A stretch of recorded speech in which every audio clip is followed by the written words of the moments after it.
অনেক টালবাহানার পর টেটের পরীক্ষার রেজাল্ট শেষমেশ প্রকাশিত হলো এবং এটা যে একেবারে একটা ভুতুড়ে কাণ্ড সবাই বুঝতে পারছেন। টেটের পরীক্ষায় নাকি পাশ করেছে ৬,০০০+, মানে 3%-এর কম, 2-এর বেশি। এত কম কেন?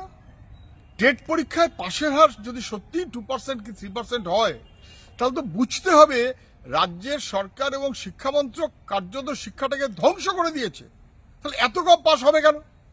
এর আগের টেট পরীক্ষায় পাশের হার কিন্তু প্রায় 25%, প্রায় 25%, 1.5 লক্ষ পাশ করেছিল, এবারে পাশ করেছে 6,000। মানেটা কি? একটা ভুতুড়ে কাণ্ড।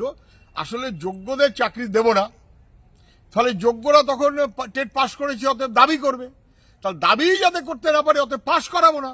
জন ভালোই বলেছে, আমাদের দিদি আছে, পরীক্ষার পাশ নিশ্চিত।